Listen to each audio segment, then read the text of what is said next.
Welcome to Global View. Join us on this multi-visual journey around the world. So James Comey has done more damage to the FBI than anybody since J. Edgar Hoover. McCabe is in that category. Christopher Wray, if you're watching television, you got a mountain to climb. You got to come to the Judiciary Committee and prove to us that you're going to change the culture at the FBI. Some people need to be fired, and some people need to go to jail for what they did, because the FBI and the Department of Justice took the law in their own hands. They defrauded the FISA court. They trampled on the rights of Carter Page, constitutional rights of American citizens, and they surveilled Donald Trump in his campaign, in my view, unlawfully for a very long period of time. The day of reckoning is coming. It's not here yet. And nobody associated with this was vindicated. Comey was doing a victory lap on Monday. But first, I'm joined on set by former federal prosecutor and former Oversight Committee Chairman Trey Gowdy. Trey, always good to see you. Great to have you in New York tonight. Thank you. What do you think about the fact that places like the New York Times and the Rolling Stone are now essentially saying, you saw it, holy God, what a clown show this whole thing was? 2 years too late.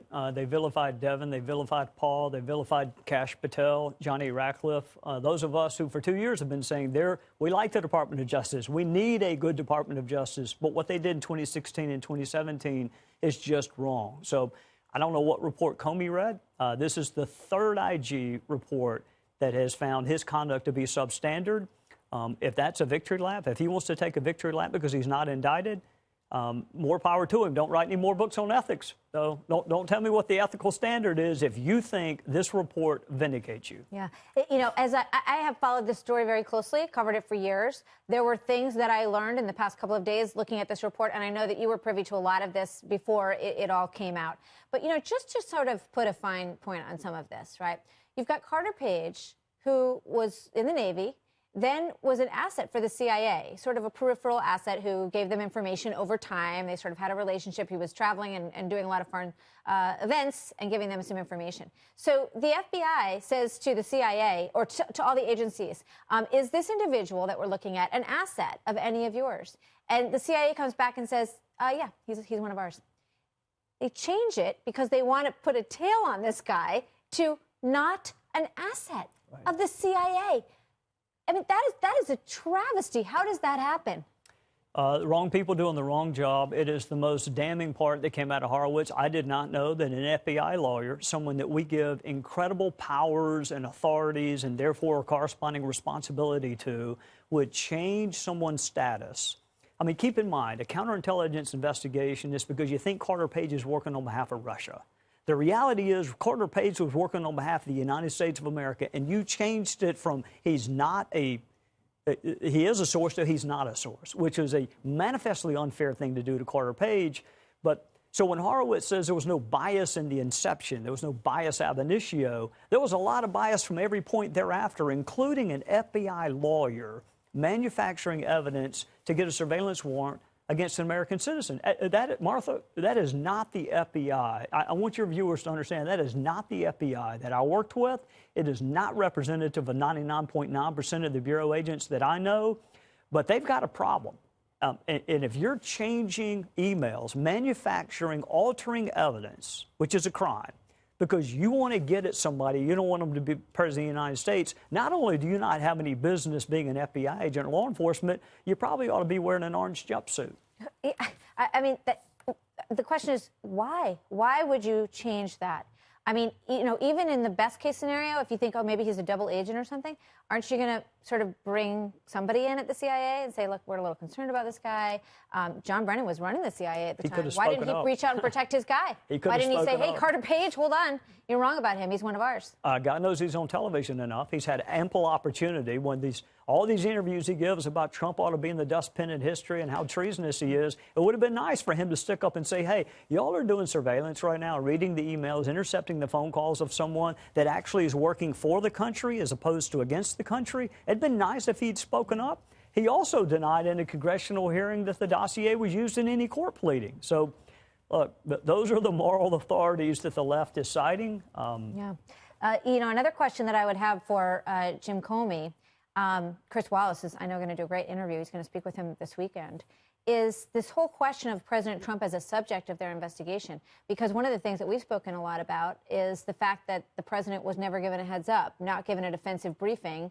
The FBI says, oh, yes, we did, but it was really general. They weren't telling him that they were actually concerned that there were a couple people in his campaign that might be a problem.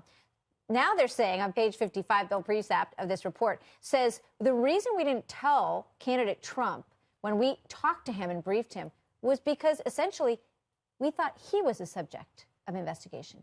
James Comey told him 3 times he was not a subject of investigation. How do you square that? Well, when Devin and Paula and I went to the DOJ and we asked them that very question, did you give a defensive briefing to candidate Clinton? Did you give a defensive briefing to candidate Trump?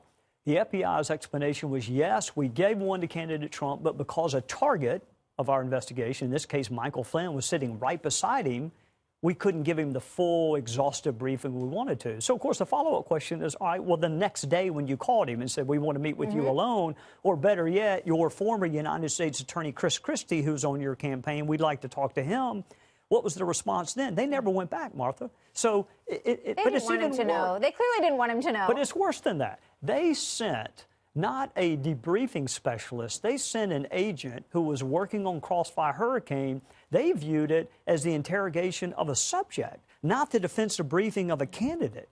So, again, I like Michael Horowitz. You know that. I've said it a million times. But if that's not a bias, that you would send an agent and not a defensive briefer, that you would not follow up and say, look, we need to talk to you, but we don't want anybody else around. I mean, if this is really about protecting the Trump campaign from Russia. Protecting that, you thought that now they keep saying, well, the next campaign's in so much trouble, we got to make sure we impeach the president right away. But when they had an opportunity to stop something that they were very concerned about, they let it roll and roll and roll. It wasn't happening, but they thought it was at that point. One other point I want to get to with you is this question of compromat, because everybody remembers this very scary thing that we were all told, that the president, because of this, salacious, terrible, gossipy thing that happened supposedly at a Moscow hotel, that the Russians had that on the president and that he was compromised, and that if he became president of the United States, they were going to have something that they could hold over him, and that obviously would be very dangerous. Tell everybody where this little story came from. It came from a conversation in a bar. I probably spent more time in bars than you have, but there are a lot of lies are told in bars. So this rumor, if it even rises to the level of a rumor, is repeated in a bar. The person who hears it doesn't even believe it. They just think it's just talk, just rumor mongering. Jest, they said. It is corroborated, according to the FBI, by none other than Sidney Blumenthal, because his reputation for authenticity and trustworthiness is just legendary. So that's Clinton's right and left hand corroborates this rumor, and it winds up being in a dossier. So enough that Comey briefed Trump on it. So when you get to the point that a conversation in a bar can be used as part of the federal government's filing in a court proceeding, and you take no efforts to go identify whether or not it's true, again, I've been around President Trump, he's a germ freak. The thing in the Moscow hotel, that ain't happening.